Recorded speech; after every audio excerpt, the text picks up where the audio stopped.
what is up, everybody? Okie Sorry, Ev. Go ahead. Oh, no. I was just saying okie dokie. Oh, all right. Anyways, what's up, everybody? Welcome back to Gundam Breaker 4. We are going to do some more missions. So now that it's just me and you, Ev, we can probably attempt to do something a little higher level. Okay. Don't know how it's going to go. All right, so what is the hardcore for this is level 41. We're like high 30s at least, so we should be fine here, surely. Yeah. All right, so... We'll destroy everything in our path. I think if I just do this, you can talk to me and we're good to go.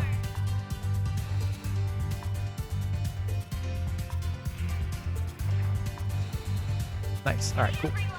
You need money and they won't give you days. That's the worst. Kelsey has that problem at work too sometimes where they cut her hours and it's like, come on, like, what are you supposed to do? Like, you can't... The other day, she almost, like, her hours, she normally would work like an 8-hour day or whatever.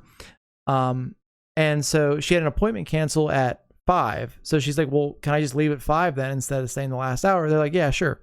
They changed the schedule that she'd leave at noon. And then they texted her in the morning and was like, actually come in at 9:30. What is the point of going into work, like getting ready and driving to work for 2 hours? Like, it like defeats the purpose. It's like, what the hell? Yeah. And like, it's not like she'd get paid for the whole day. She'd get paid for 2 hours. It's like, it's almost not even worth it at that point. Well, it's actually not worth it at that point. Yeah, definitely not worth it. You can only play Japanese games if you played the translated version. You've done this with Armored Core, Last Raven, and Earthbound. Yeah, well, Armored Core, that's another game. If you played a Japanese-only version of that, like, I mean, I guess you just put parts on it and hope for the best. But I don't know. It'd be kind of rough. Not being able to see any stats, or really knowing what any stats meant. Unless you pull up like a Google Translate thing. Yeah, that'd be rough.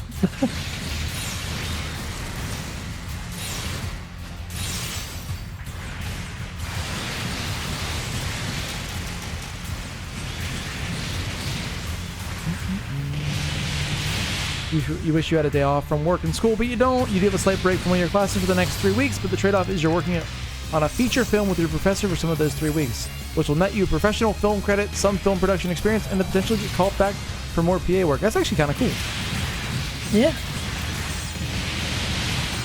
That's true, Retry. If you've played the English version before, it would not be as bad, because, well, I mean, for like Armored Core, I know what the parts look like, so you kind of know what they do based off what they look like, so that wouldn't... You know, if you've played the English version already and you've played a Japanese version of, like, for example, Armored Core 3, like, I know what parts are good for what, just based off the look and knowing what the stats were from playing it on English before. But as a first-time playthrough, like I don't know how you play Gundam Breaker 3 in Japanese. I guess just send it and hope for the best. I feel like that's basically the strategy there. Yeah. You're just like, well, we're gonna figure this out in post.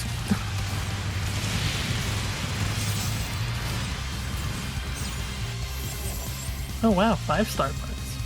Fancy. These enemies aren't that bad. No, not at all.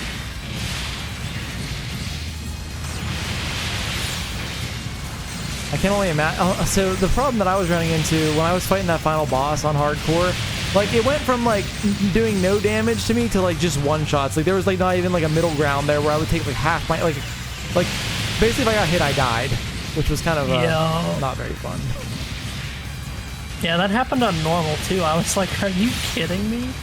Yeah, the scaling gets a little wild. Like it's like, oh, the enemies don't even hurt you. Actually, they kill you now and instantly. Yep. And it's like, thanks, game. Good balance. Yeah, because they definitely want you to avoid hardcore until like post game. Or I mean, you can go back and do like hardcore mission like quests. Like once you're at level like as you get ahead of it, you can go back a little bit and do them. But like you kind of made the comment before, Ed, if you value your time, probably not the best idea because it does take a long time to get through a mission. For sure. Because I think when I was playing some missions on hardcore, they were like 25 minutes sometimes, which is a long time for a gameplay loop like this. Yeah, that's too long. Because I think normally missions were taking like 8 minutes to get through. roughly. Yeah, that sounds about right. Yeah. 8 to 10, somewhere in there for a longer one. Have I kept up with Baldur's Gate 3 at all? I mean, not since I finished it. What new news is there with Baldur's Gate 3?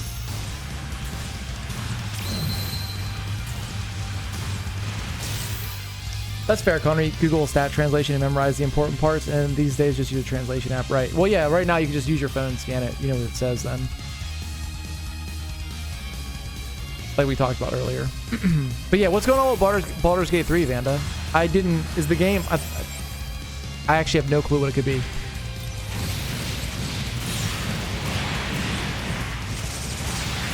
Oh, what's up, Game Rage? Couple new endings were added. Oh, that's cool. Actually, alright, that's actually kind of cool. Recent patch added official mod support as well as added a ton of new endings. Like what? Like what kind of endings? Out of curiosity. I was very happy with my Karlach ending, which was not in the base game, actually. I never made it to chapter 3. Yeah, me and RP were just talking about this last night because we were trying to find a game to play together last night, and he's like, why don't we play Baldur's Gate 3? But I'm like, we're never gonna finish it. Like, we'll play like a couple hours and then never go back to it, just because like you're signing up for like an 80-hour game essentially, which is hard to do. For sure.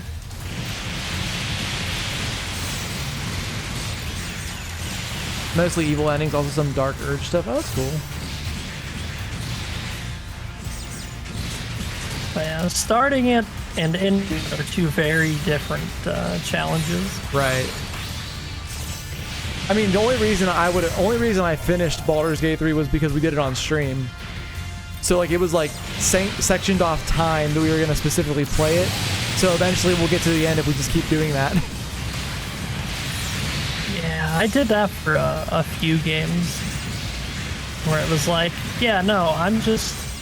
The only way that I am ever going to finish this game is if I am not the only reason why I'm playing through it. Right. Yeah, that's I mean, honestly, a lot of games that I do on stream, I would not finish them if it wasn't for like having the time slots essentially sectioned off during the week to play them.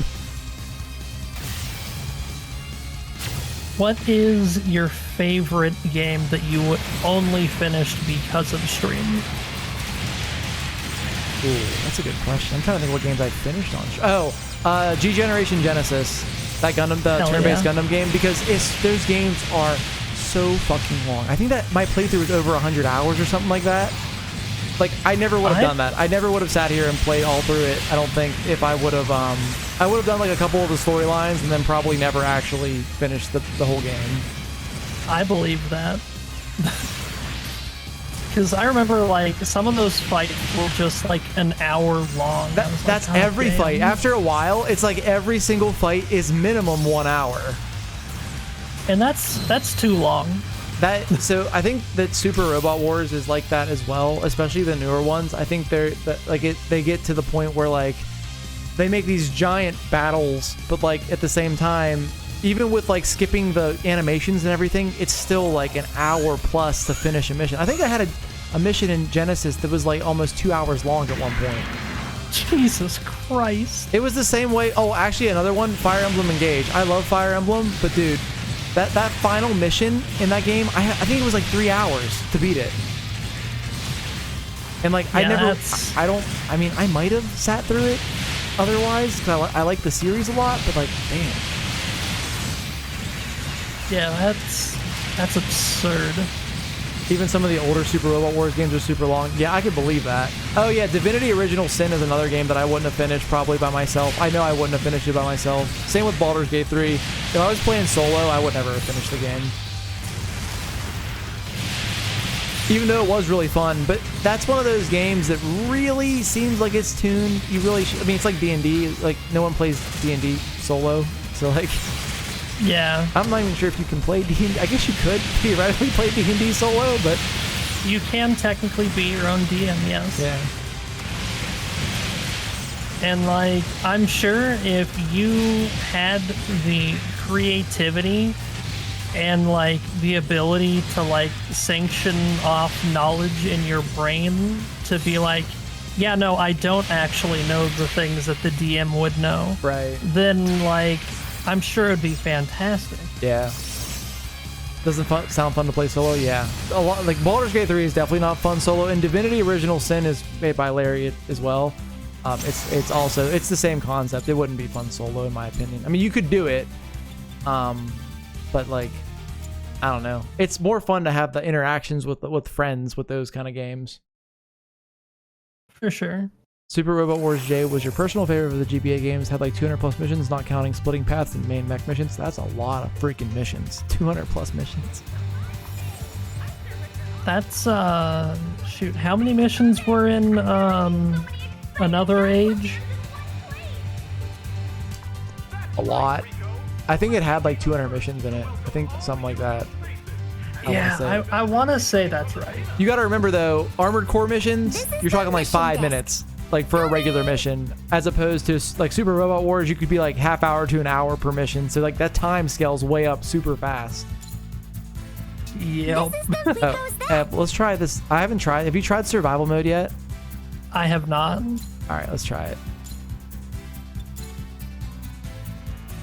Okay. There are 50 waves. Can we survive? Is the question. Easily. So I just grabbed my my copy of Another Age to answer this question. It was 103. Okay, that's not as many as I thought. Actually, I thought there were. That's less than I thought. I thought there were way more than that. Honestly. Yeah, because there was the 100 mission and then the bonus fights at the end as the 103 completion. Gotcha. Divinity 1 actually punishes you for playing solo. 2 doesn't really care if you aren't doing co-op, right? So retry. You finish the Toes Ritter. You'll take photos tomorrow. It's an alright build and it looks cool, but it's loose in some areas. Gotcha. Is that an older model retry?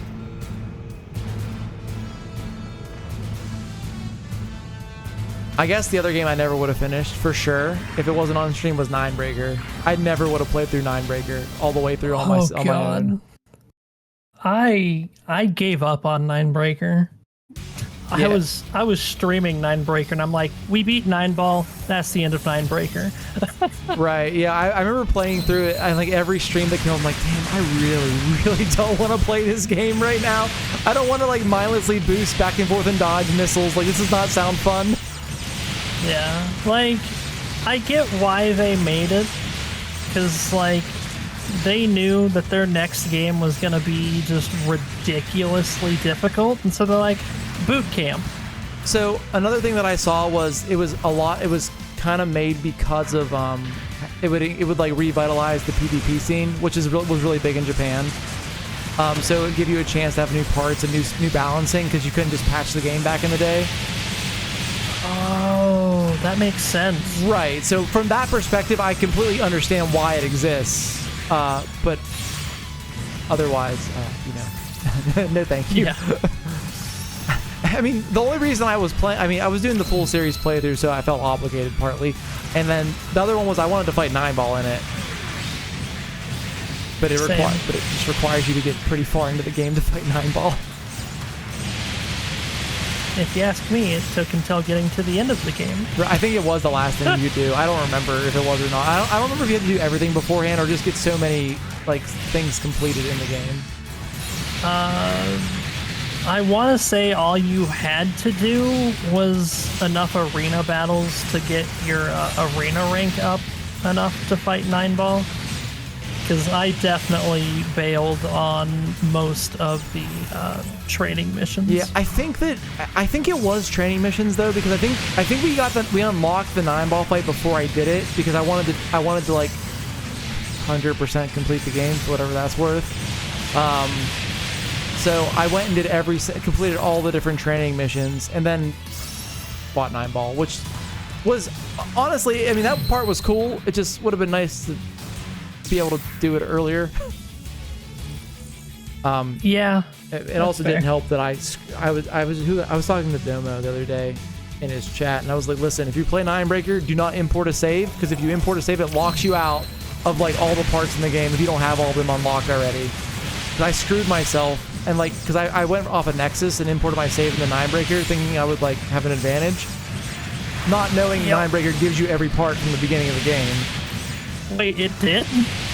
Yeah, I think in Ninebreaker you get all the parts when you start the game.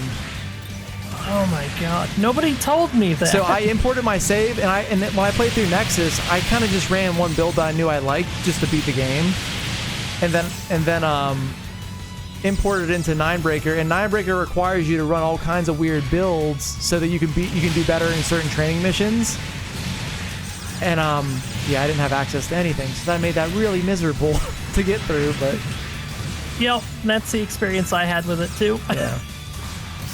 You should try. So retry. I think I'm gonna, after we finish Metal Gear Solid 5, if there's no other like pressing game that I want to play, I might go back and we're gonna start Crossrays over and go all the way through it, because now that I watched Seed, I can enjoy, or in watching Seed, I can enjoy a few more of the storylines in there that I previously had no care for. So I think that it'll be a kind of fun. Earthbound? I don't know. Crossrays probably. I'm in like a big Gundam mood right now, and with going to Japan and everything, I'm gonna be in a big Gundam mood for a while, I think. That's understandable. So if we do Crossrays, get ready to watch that for the next 2 years. Minimum. It probably won't take as long because I've played Crossrays before, so I know how the game mechanics work. But like an hour mission's still an hour mission. You know, can't really expedite that. Having been doing Crossrays while watching Seed, you approve of this plan? So what we'll do, whenever I do Crossrays, I'm gonna do all custom pilots. So all of you guys will have to create pilots in game. Well, I'll create them, but I need your names and what mobile suits you want to be in, and we'll do that whole thing, because I think it adds a little more, makes it a little more fun, especially because if you die, you're dead. As long as you don't need my clothes, my boots, and my motorcycle, I think we're good. I don't need those things. Actually, I'm wrong. I think if you die, you're not dead. I think your mobile suit's dead, but the pilot's not dead. Oh, okay. I think that's how it works. That's not too bad. Well, unless it's like an endgame mobile suit that you invested a lot of time into getting. Yeah, that's a good point. It can definitely be bad. Didn't really happen when I played G Generation Genesis, but it could happen. You can be a 00 pilot retry, that's fine. I'll even put you in the 00, whatever version of it you want, because all the versions are in there, so. Oh shit.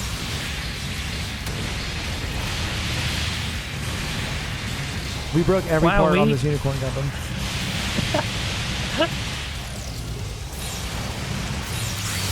Impressive, not gonna lie. I think whenever I played Genesis, I think your character was like the strongest on my team, Ev, because you were like in some busted version of the Unicorn, I think. I can't remember. I want to say you were. I think Connery was in the Toad's Ritter, actually. Funny retries building that. You think you might also go on a mecha kick for a while? You want to watch, make a list of mecha shows to watch? So yeah, I'm watching Seed right now, Vanda, and then I'm gonna watch Destiny after that, and then the movie that I forget what it's called, but the new Seed movie that came out.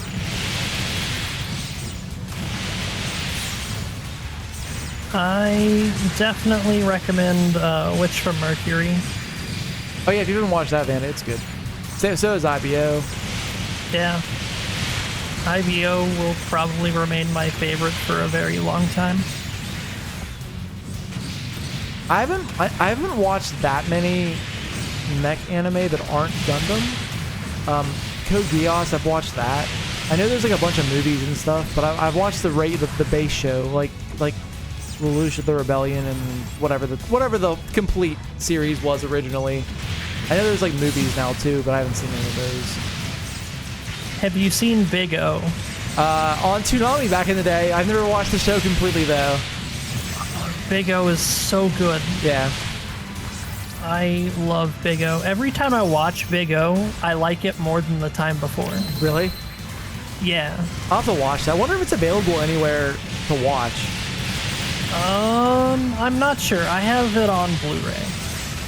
Full Metal Panic sounds familiar. What is that? Why do I know what that is? I watched what's it? Blue Gender. I watched that recently. That's mecha, I think technically. Yep. Full Metal Panic also mecha. How to describe it? I don't know. I only saw like the first arc or two of it. It seemed like a good show. I just got distracted by other shows. Yeah, I want to watch Macross too. I've played a Robotech game on GameCube back in the day. Never watched the show though. Because I think Robotech and Macross the same thing? Am I thinking of the right thing? I believe so. Robotech is like the Western name for it or something like that? Yeah. I watched Evangelion, yeah. Which Evangelion's not a mech anime though, so it's different. It's about as much of one as any of them are, really. I mean, technically it's a kaiju anime, but a little, come on now. Yeah. It's just kaiju with armor on, so. Yeah, they're biomechs. Yeah, exactly. However, my all-time favorite mecha anime, Vandred. You've said that before. I've never watched that before. You should definitely give it a watch. I've seen the openings. I'm pretty sure you put that in Discord at one point. I've put it in Discord a lot of points. Yeah. It is not a perfect anime. It is partially in, all of the space scenes are in 3D, which, That's off-putting him probably a little bit at first. I mean, I guess it depends a lot on, how you feel about, CG at all. Right. Especially, 2000 CG. It just depends on the show for me with that. I don't necessarily hate it, depending if I like the show or not. You know what I mean? Yeah. But, the characters are all really good in that show, and that's what really matters in a mecha, is the characters. Not the cool robots. Yeah, the cool robots are cool. That's what gets you in. That's what gets butts in seats to watch the show. And you stay for the characters. Yeah. Oh yeah, Escaflowne sounds familiar. I've heard of that one. Cross Ange is one Connery brought up the other day. That looked pretty cool. It's robots versus dragons. Yeah, it is, Vanda, it is absolutely a lot of that up front. Because, so the plot of that show is that there's 4 guys who are on a ship full of women, because men and women literally live on different planets. And really? they're all a bunch of pirates, or all the women were pirates that were were doing a raid on the men's planet while they were trying to show off their brand new ship. Shenanigans happen, and now 4 men are on the ship with all of the women, and yeah. It's always the shenanigans to get you. Always the shenanigans. So you've seen Gunbuster before and the sequel Die Buster. They're really amazing OVA. Oh, I could go for an OVA. That actually sounds kind of cool.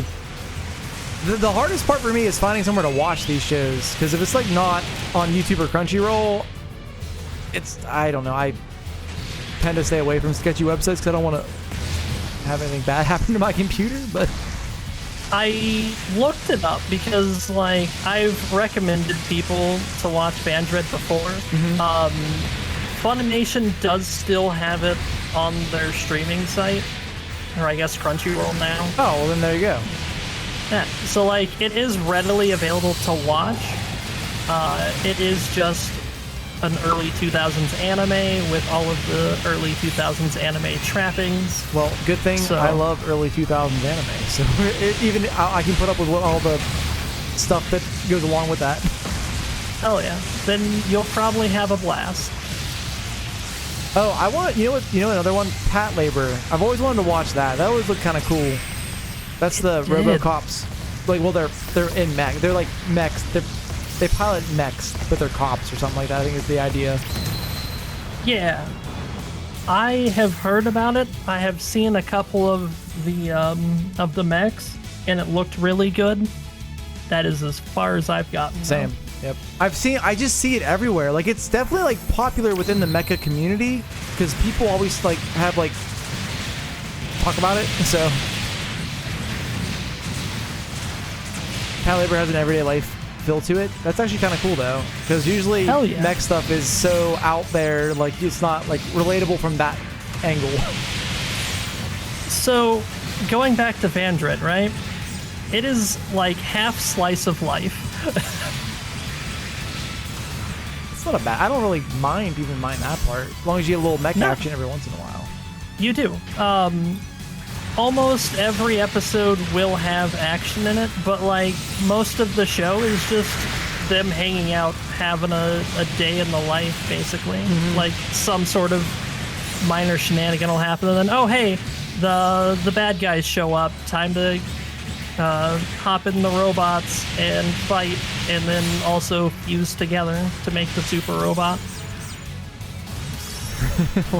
What do you mean? Gundam 00 is very relatable. Did you not grow up as a child soldier in the Middle East too? No, I did not. So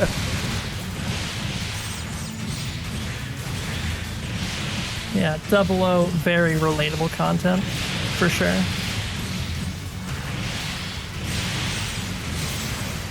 Still has the best premise: end war by more war. Clearly, by killing everybody or destroying every military, that will end war completely. Definitely how that works.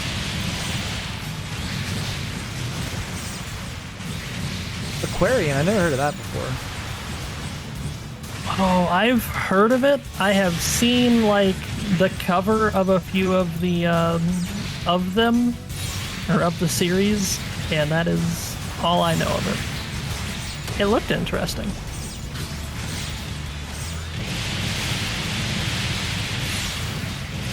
I can say that about so many anime.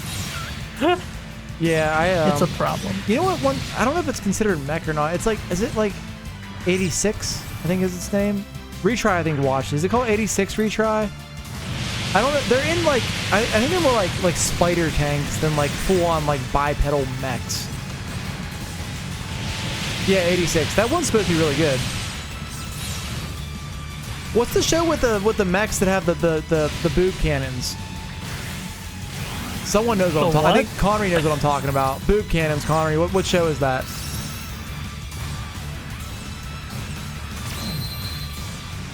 So 86 is similar to Code Geass? Really? Would not have expected that. Code Geass is good though. If you haven't watched Code Geass, it's worth watching. At least the original show. I can't speak to anything else besides that.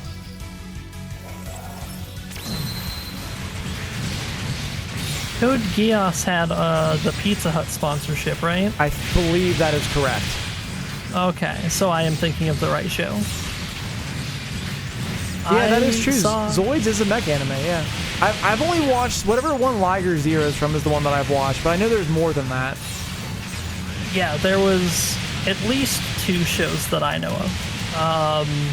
Both of them were on Cartoon Network. Yeah, but the sequel series showed up first, and then they put the first series after that, I think is how that went here. Oh. So that was definitely interesting. For the record, the only Gundam you've watched is 8th MS Team. Then you know what you should go.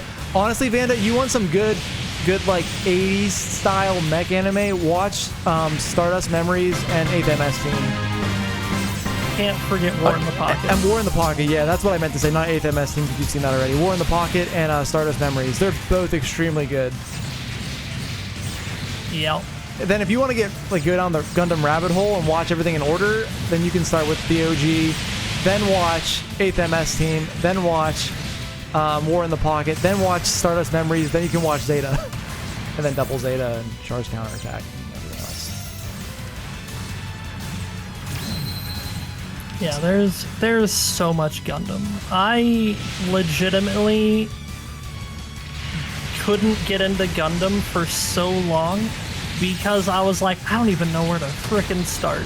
So that is So yeah, if you go outside of Universal Century, you really don't need to watch anything in order.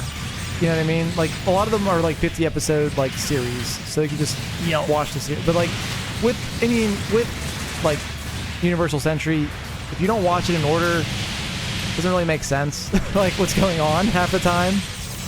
Yeah. Like for example, I watched original Gundam, 8th MS Team, then Char's Counterattack when I first was into Gundam, like for Universal Century stuff, and like I had no idea what the hell was going on in Char's Counterattack. Like I was like, why? Like, cause you missed like literally that's like 3 shows in between. Yeah, that sounds about right. And the big barrier to entry with Universal Century is not everyone can deal with the older, like, you know, we're talking like 70s anime now. Yo. So like OG, you know, the animation is, you know, not incredible, and the storylines are a little, they're not, storytelling was different in 1979 than it is today. For sure. There are 3 Zoid series on Toonami and a couple just to move merged since then. Oh, so there's more than 3 Zoid series. Oh shit, I only knew about the 2. My bad. So we are winning currently. But we're only on wave 14 of 50, so... We got this. Haven't even broken a sweat yet. Gatekeepers who can't handle the old animation. Yeah, Game Rage. My favorite mech aesthetic is Universal Century. At least, I've never really watched the super late Universal Century stuff, so like that's like Crossbone and stuff like that.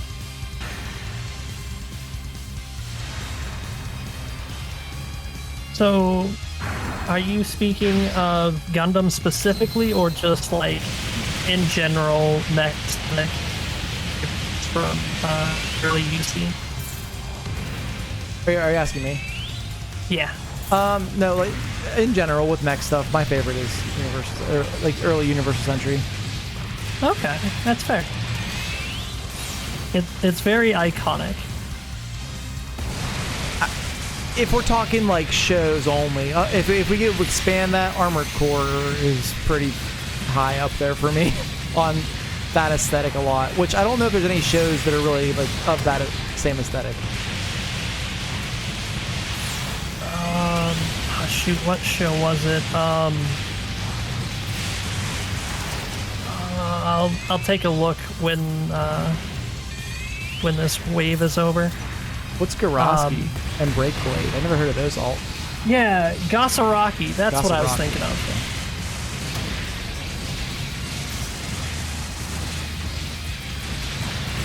I want to say that's a bit similar to like the Armored Core look. Oh, you know what I've always wanted to watch? What are the little green robots? What series is that? Bottoms. That looks cool. I know somebody here. Yeah, all Bottoms. Yeah. Don't know. I don't know what the show's even called. To be honest with you, I think it's something with bottoms in the title. Well, you know what they say. Bottoms up.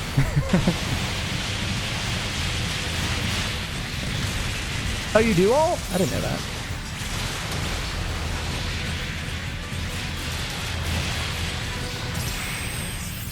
But yeah, the nice thing, Vanda, about a lot of mech anime that I'm thinking of, they're not super long. Like, you're talking like max 50 episodes for most Gundam stuff for a series. Like OG was like 47 episodes, I think. Zeta's like 50, Double Zeta's like 50. They're all about the same length like that. You're not gonna get into like a Naruto or Bleach or something like that where you have like, or One Piece. Detective Conan. Oh yeah, that one's like, isn't that the longest one? I believe so. It's either that or Shin-Chan. Or, not Shin-Chan. Is Detective Conan the little kid? The third. Yeah. I think that might be the longest manga or something like that, maybe? I don't know. I believe it. I know it's the longest something. Yeah. Screw your mechs, use pile bunker on foot. Mellow wink style? I don't know what that is. Finn, I gave you a couple of them. I gave you my old copy of Android when I got my big box copy.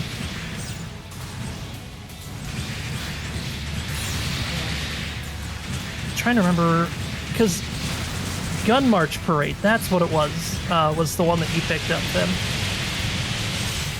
Or Gun Parade March, one of those two. At some point when it comes to a certain anime, it becomes almost a crime to talk down on it in Japan, if they've been popular for long enough. Armored Trooper bottoms, scope dogs are the mechs. Oh, gotcha, okay. Yeah, that show looked cool. That's an older show too, isn't it? The bottoms, or yeah, Armored Trooper bottom. Okay, so Shin-Chan is longer than Case Closed.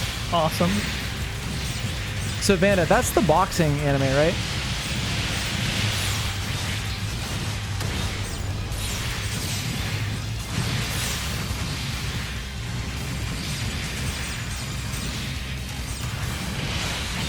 Yeah. What, Detective Conan, does it have its own town in Japan? That'd be wild. I would believe it. Oh shoot, I fired that at the wrong mech. What beam is that from? The one I just used? Yeah. That's the same super you've been using. Wait, it is? Yeah. That's my ultimate. Oh, from Master Gundam? Yeah. Oh, you can change the color of it? I guess. Was it? It was green, wasn't it? Am I losing my mind here? Mine was. I don't know. Because it's normally purple, because that's like the darkness finger color. But unless someone else shot a beam that I was saying and it wasn't your beam. No, it was my beam. I'm fairly certain it was green on my screen. It might have been. I don't know if I changed the color of it though. I was wondering if you could. That's why I was asking. I didn't know if you could do that. What the nuke? Oh my god. I got shot with a nuclear bomb right there. Oh no. Oh god. I just looked over and saw it. You got a Kirid. I never actually watched that show before either. Me neither. Well, it's a movie, I think, not a show, right? Yeah. I just know the iconic motorcycle slide.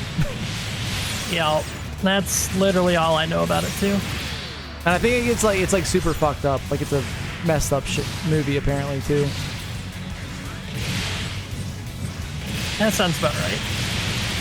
I feel like it would be weird if it wasn't. Right. Kind of like Serial Experiments Lane. If that show wasn't the way that it was, it would not have worked. So I've always that's one that always pops up of like the most messed up like manga. I don't know if it was anime too, but I know it's a manga for sure. The anime is very good. I cannot speak for the manga. Yeah, that's one that always pops up on like the most like dark, anime or manga lists. You feel like Evangelion, you like Akira, they're pretty similar. Oh, all right. I liked Evangelion. I think if you haven't watched the Evangelion movies, Vanda, those are really good too. The rebuilds. I was about to ask which ones. Yeah, because if you watch the original, watch the original series and watch End of Evangelion, then watch the rebuilds. Like it tells a pretty cool story and it gets super wild. That it does. It also makes helps things make a little more sense, sort of, but not really. It's basically the same idea of the whole show, where you really don't know what the hell's going on the entire time. Yeah. End of Eva is really hard for me to watch. Because it's messed up, or just because you don't like it very much? Because of how angry that movie is. Oh, yeah, definitely angry, yeah. Yeah, like, people were working some stuff out when making that movie. Well, I forget who made Evangelion. He's famous, the writer, manga artist, etc. Yeah. Because he did Shin Godzilla as well, and also completely messed up movie. It was so good though. Very interesting take on Godzilla. I liked it. I thought it was fun because I thought that idea of Godzilla was pretty cool. Same. I really hope that we get a revisitation of that idea. Yeah, because it ends kind of like on like a what could have been kind of thing going there. So, have you watched -1, Ev? I have not. Oh, listen, such a good, incredibly good movie. Highly recommend it. Hell yeah, I'll have to check it out. Yep, Hideki Anno. That's right. You're right. That's the right person, Connery. Serial Experiments Lane game? You don't think it's a manga? Oh, I thought it was a manga, and I don't know, Retry, to be honest with you. I know it had a game on PS1, but it was only in Japan. No, it's definitely a manga, and it might have had an anime adaptation too, because I think it's really hard to find the anime if you wanted to watch it, because it's like, well, R-rated, I guess, is what you would call it. Lane is readily available to watch currently. Am I not thinking of the right thing? What's it on? I know it recently got a new Blu-ray release, so maybe it's hard to find to stream it then on something. That could be. I don't typically bother looking up where things can be found to stream because I like to just stick to physical releases. No, that's fair. I mean, the only thing that I really buy, like for like shows anymore physically, I buy if as Gundam stuff is released physically, I usually buy it. And I bought the Berserk whenever the 97 one got a physical release again. I bought that too, just because that might be that might disappear from the internet at some. Well, probably not from the internet, but it'll definitely disappear. Right.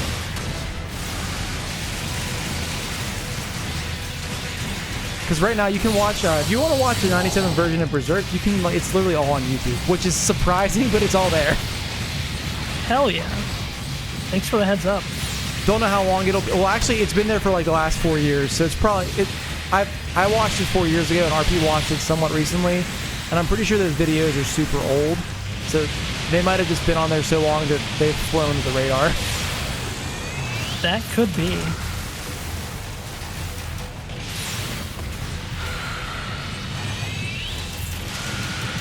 So Serial Experiment Lane doesn't have a manga besides a one-off side story that is part of the PS1 game, which is a different timeline. The PS1 game is darker than the anime because the anime at least ends on a sweet note. Gotcha. What's up, RP? I said you watched Berserk, the 97 version of Berserk recently. Still crazy that Gurren Lagann and Evangelion were made by the same studio. You want to talk about being on the opposite end of the spectrum in terms of tone? Well, I think it's the director, because I think Anno, I don't know if Anno directed Gurren Lagann, but it's him. He's the reason that Evangelion is the way that it is. Checks out. Wait, that's how that game ends, Retry? God damn. I didn't know it was a game. I always thought it was a manga, but I know there's an anime version of it, I guess, then, because it always pops up on things. Yeah, and it's phenomenal.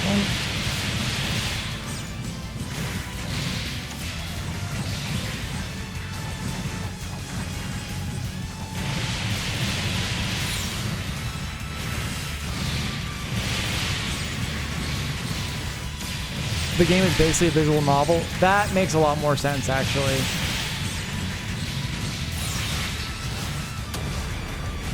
Yeah, I remember whenever I watched Blue Gender, I saw it pop up on some lists of being like super messed up. It's really not that bad. Like, it was not as bad as I thought it was gonna be.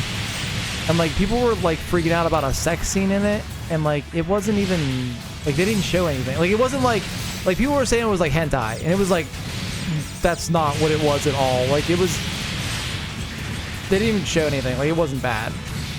And the show itself is kind of dark, but like, put it this way, I think if you watch 97 Berserk, it's much, much darker than Blue Gender was.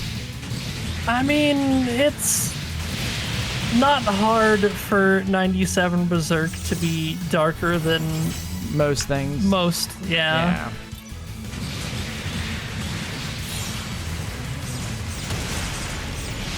I'm actually reading the Berserk manga right now, and I'm at the eclipse in it. Oh shit. So right when everything takes a quite a, well, so it's weird because the 97 show took some liberties, which I feel like a lot of anime did back then. And that, like, yeah. And it actually, be one of those people, the manga tells the story better than the show did. Because it starts off with Guts already, the manga starts off post-eclipse. And it has like an arc before it goes back to like a flashback of like the golden age. So it kind of it tells the story in like a different order, which is actually really good for what like the idea they're trying to, like, the whole like storyline. It makes a lot more sense if you see Guts post eclipse than before the eclipse, and then it like jumps off from there. Yeah, that way you get the mystique of who is this guy, right? And that how was did he get so damaged? Right, I think that was the idea with the original manga, was to go that route with it. But yeah, the show, it's weird because the show has like a whole story arc with like a different character. It's like, why? Like, why did you do this? Like, it doesn't need to be there. And they also try to add a little comedy, which, I mean, I don't really blame them for trying to put something moderately lighthearted in it. Right? It definitely makes sense. Because the manga, I mean, it has a little bit of here and there, but it's not really ever happy. No. The Berserk beta manga, I'm not even sure what that, I'm not sure what the beta manga is. I'm just reading the regular, I guess, manga. Like the one that's published by Dark Horse Comics. Yeah.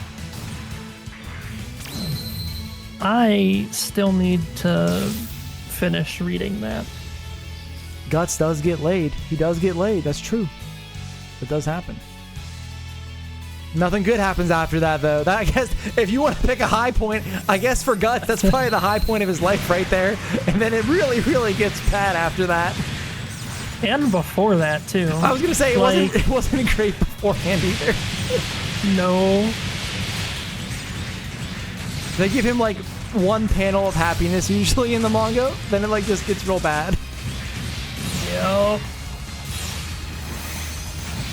I want to say I'm on the third of the deluxe edition mangas. So you might already be further than I am. I'm not sure how much is in each of those. I have one of them, but I read the like paperback ones whenever I read it. So each one of the deluxe editions is 3 volumes of the manga. Okay, so we're like at the same point then. Because because I'm on book 9, I think. Or volume 9, rather. So I'm pretty sure we're at the same spot. I already know what happens because I watched the show, obviously, but and I watched a little bit of the really bad CGI anime they came out with, like, I don't know, like 5 or like 7 years ago now. 2016. Yeah, so I know kind of some of the events that occur afterwards, but not a whole lot. Yeah, almost all of my knowledge of Berserk came from Band of the Hawk, the Muso game. I played that as well, which I never finished it though. So it goes pretty far. It goes to get on the ship, which I think is like a long arc in the manga. Yeah. That's where my knowledge of it came from. I do not get why people didn't like that game very much. If you like Dynasty Warriors, it's good. Yeah, like it was a great time to like just kind of relax after a shit day. Yeah, I mean, I think there might be a lot of people who maybe aren't super into Dynasty Warriors style games, but that's also not true because I think that the Hyrule Warriors series did pretty good. Yeah. But that's also Legend of Zelda, so it sells because of the title. For sure. It is really weird to me that like a major studio has not tried to do a Berserk anime. Like I don't understand like why they haven't. It might be like one of those things where they don't want to fuck it up, I guess, but I don't know. Yeah, that's what I would guess, honestly.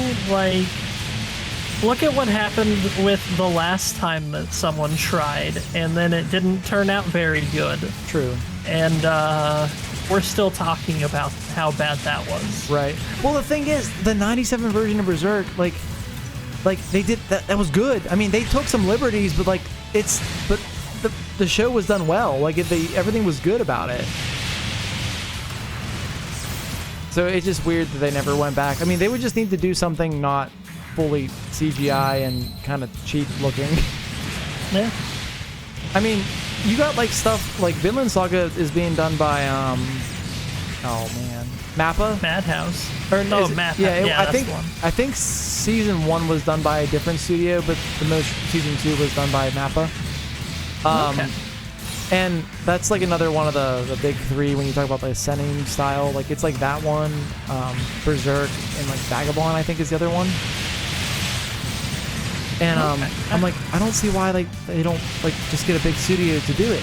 Like they're doing these other shows or manga that are, and they're doing a good job with them.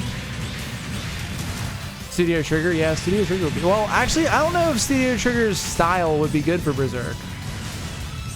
I mean, what? Because they did, like, Studio Trigger did Cyberpunk, right? Edgerunners. I believe so, yeah. And they also did Kill la Kill, I think, right? Yep. Yeah. So and they did the new Trigun. Right. So I don't know if that style would really fit Berserk, but I'm also thinking I want like the 97 version of it because it was done so well. Stylistically, it was done so well. Yeah. They just need to kickstart it to give the animators enough time to draw everything to avoid CGI. Right, exactly. Because there's that fan-made thing for Berserk coming out, which it'll probably be okay, but it's not going to have the budget that a anime studio would have. You know what I mean? Yep. So it's like a passion project, which is cool, and they'll probably be very, reverent of the source material, but they won't, if you're not making money off it, it's hard to, Exactly. The resources aren't there. Right. The passion is, but not the resources right. to make the most out of it. Oh, the season 1 studio for Vinland, you think it's still working on it? They just have the map and name and staff stacked on top, you think? Oh, okay.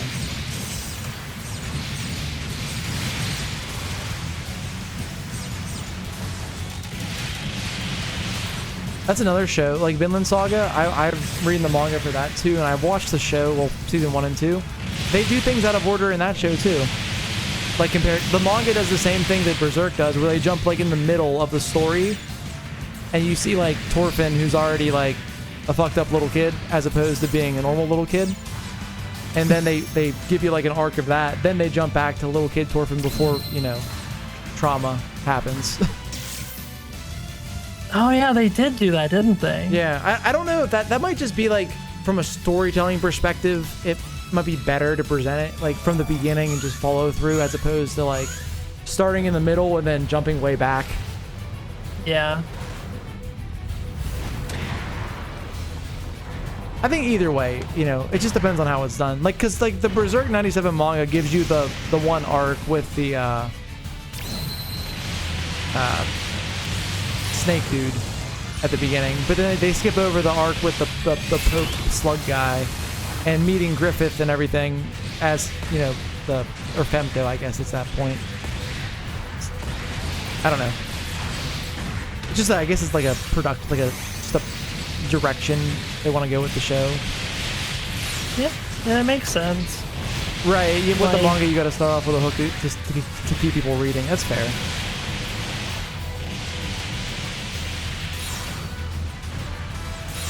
Same with anime too. Like, a show can live or die based on the reception of its first few episodes. Right.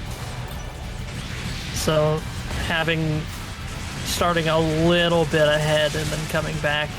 You're like, oh, okay, this is what this show's gonna do eventually. Right. The biggest joke ever was whenever Goblin Slayer came out, and the first episode was like fucked up, like super dark. They're like, oh my god, it's the next Berserk. It's so dark, and then proceeds to have nothing bad happen ever again in the show. At least in season 1 that I watched, like it never hit the level of dark that the first episode was. It was just like I love that. It was just like to get people to watch the first episode and then like, oh, well, you're already here. Why don't you just hang out now? The bait and switch. Like how Naruto had the sexy jutsu in Volume 1. Yeah, Naruto popped that sexy jutsu at the first episode of Naruto, I think. Yep. It was the first thing he does in the show. Yeah.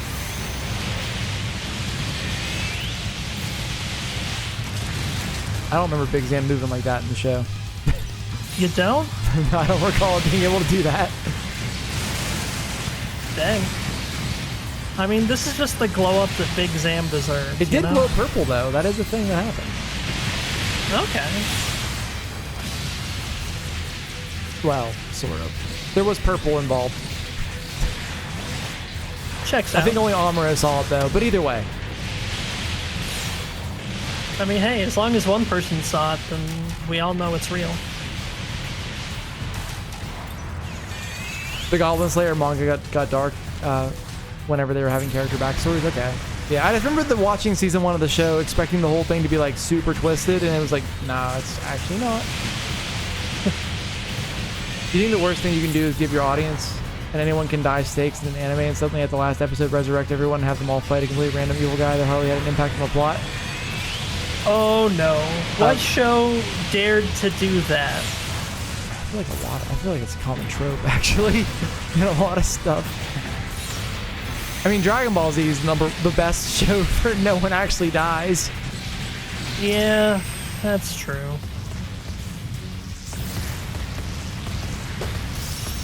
But I don't think Dragon Ball ever had the anyone could die thing going on. Yeah, like it never had that. There was always the revive button. That is true. No, that's fair. I mean, even after Goku dies, they never remove him from the show. Exactly. There's like, surprise, now I'm undead.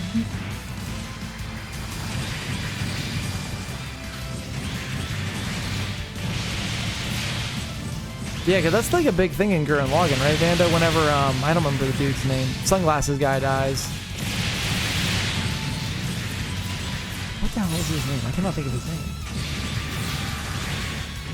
Kamina, that's right, yeah.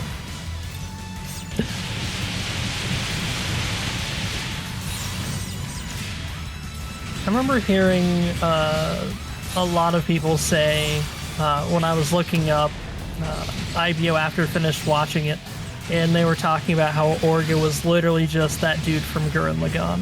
Yes. No, that's true. He's a very similar character.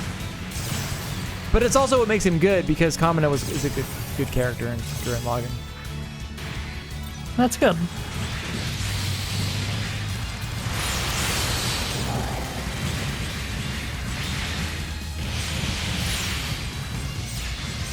They were going to kill off Goku and have Gohan take up the lead, but people didn't want to let Goku go, so he kept getting revived. Gotcha.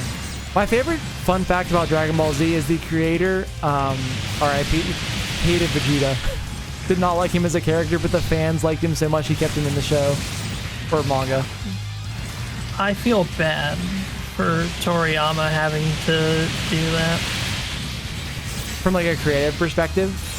Yeah. Like, God, I hate this dude. And then everyone's like, no, we love this dude. You can't get rid of him. And then you just add him in as a main character for the rest of time. Tragic. Yeah, I can't really say much. Vegeta's my favorite Dragon Ball Z character, so... That's fair. Build idea for you. Take the head, arms, legs, and back of a Zaku, slap him on a mobile worker body, while a swole Zaku. Oh, that's a wonderful idea. I love that idea. Hell yeah. So yeah, he kept writing Vegeta in bad. Yeah, that's why Vegeta always gets his ass kicked and everything. That would make sense. Then gets like arguably the best death scene in Dragon Ball Z whenever he sacrifices himself against Buu, which is also completely meaningless. That does nothing in the actual plot. Yeah. Literally for nothing. That was Toriyama's revenge arc right there. You love how that's why GG's a fucking menace to society. Are you talking about JJK retry? I know what happens. I haven't, obviously I've just watched the show, never read the manga, but I know what happens in it now, and I know why people were upset about it.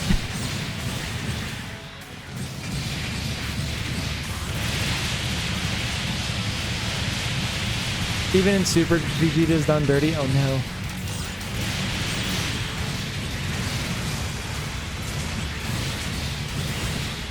Was he though? I don't know. I've only watched parts of Super, not all of it. I mean, I want to be honest. I did not like Super. I think it could have been really good, but the final arc is actually half of the show's runtime. Oh, really? Yeah. The Tournament of Power is actually like half of the show. Gotcha. And that is too long. So the problem with Gojo, though, retry, is they wrote him as like this invincible character, and that's like never a good thing to have somebody so strong that like it breaks the rest of the show. At least in my opinion, whenever it's almost like the Goku problem, where like if they never can be beat, is it like, you know, I don't know, like it kind of takes away the stakes a little bit. I mean, I guess what they do in JJK, they removed Gojo from the show for a while at least, I know, or the manga a while. But they have to do that because otherwise there would be nothing to do because he would just win. Yeah. Which I know a lot of things do that. Like it's not just JJK, but Yeah, it's a Superman problem. right.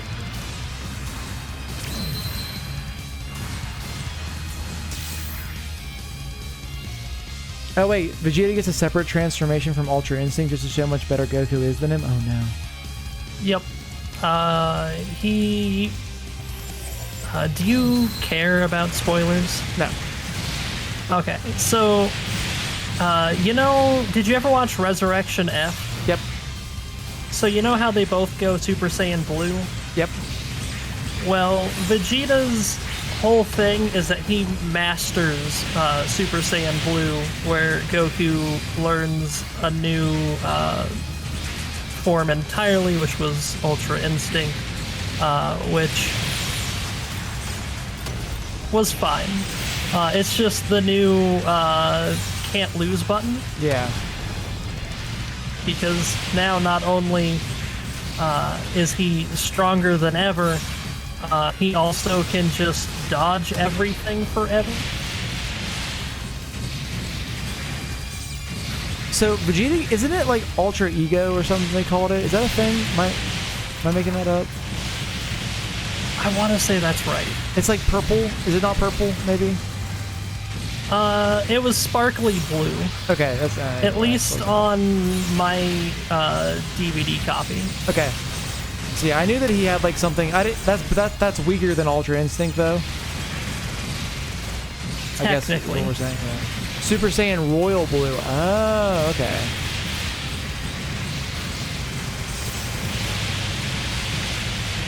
And then Gohan got a new form too, I guess, that was called like Super Saiyan Beast. Yeah, in the Piccolo, dude. All right, that movie's actually pretty good with Piccolo, and it.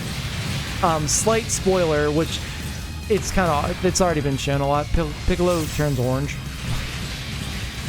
Oh, okay. And they're like, what do we call this? And like, why don't we call it Piccolo Orange? Oh no. And that's what they call it. I like Piccolo's a solid character. I agree. Oh yeah, that's what it's called. No. But yeah, poor Piccolo. Gohan. I mean, Piccolo gets to pop off for once and not just lose, so that's good for him. Oh hell yeah. Gohan is well, Gohan technically is the reason they win, but like Piccolo doesn't just outright, you know, die. So. Yeah, he doesn't get Piccoloed.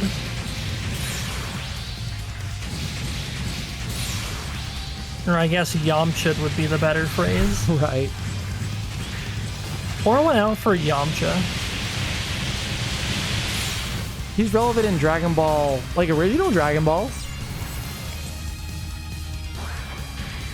I think. I've never watched all of it actually. I've watched like maybe like half the original Dragon Ball. I had like a couple VHS tapes of the first couple episodes of Dragon Ball, and that was it. So I would believe you if you told me that Yamcha was helpful throughout that show. But oh boy, does he do him dirty. Do you feel like Toriyama wanted to do with Piccolo what he did with Vegeta, but the fans wanted Vegeta, so he stuck around? Gotcha. Yamcha's just the dude he knows what's gonna happen when he shows up. Yeah, that's fair. Hey, also Tien gets the pop off for an arc. He holds Cell in place for a long time. Like, he tries. Yeah. I mean, that's more than a lot of the characters could say. That's true. It's a lot more than Vegeta could say. Right. Vegeta's actively the reason that it was a problem.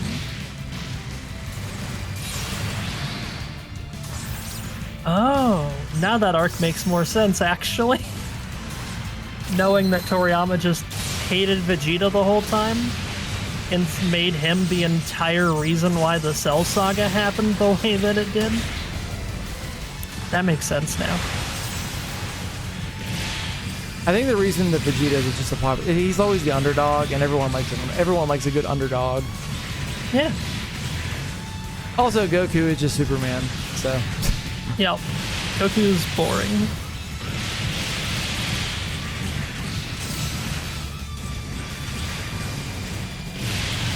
Yeah, and Vegeta is definitely an anti-hero, at least for a while. I think eventually he kind of goes away from that a little bit, I'd say. Yeah. At first, he definitely is an anti-hero, though, because you never really think, he doesn't really act like a good guy. But I feel like as they, like, especially whenever they throw Beerus in and stuff, like, at that point, I feel like he's just a good guy. Yeah. Basically, once he blew himself up was the moment he stopped being an anti-hero entirely. Right. And even then, like, he was only an anti-hero that long because he gave in to the Majin energy. Right. But, like, he was a family man at that point. He was just a full-on hero. It's pretty bad when you can say Vegeta's a better dad than Goku. Yeah. Piccolo's best Dragon Ball Z dad, though. Hands down, not even a contest. Piccolo straight up is the babysitter for Gohan. Right. In Super. Oh, really? Yeah.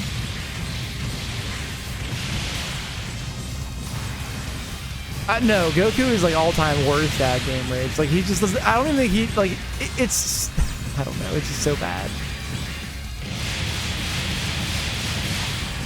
Just, you know, you always, when they bring this argument up, it's always like, whenever Gohan's fighting Cell, he's just like, yeah, good luck, kid.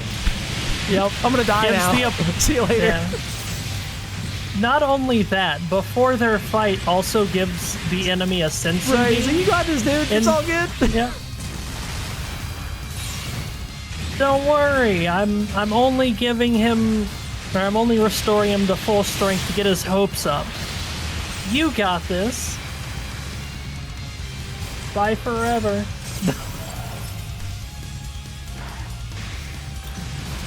So I think I'm gonna wrap it up after this wave. I didn't realize what time it was.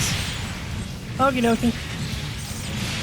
So we won't see wave 50 tonight, but perhaps another time. I didn't realize it was gonna take this long to get through this. Oh yeah, I didn't even notice. I've just been vibing out.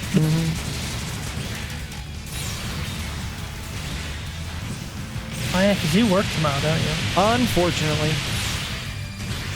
And I've been pretty good about my sleep schedule recently, so I need to go to bed like super soon. So That's fair. That's fair. It's for the first time I've had a relevant sleep schedule in like 2 years, so. Oh damn! Congratulations on the on fixing your sleep schedule. Yeah. Oh, we get the. Oh no, we still get the record. All right, good enough. Yeah. So that wasn't that bad actually. It probably will scale up a lot harder later on.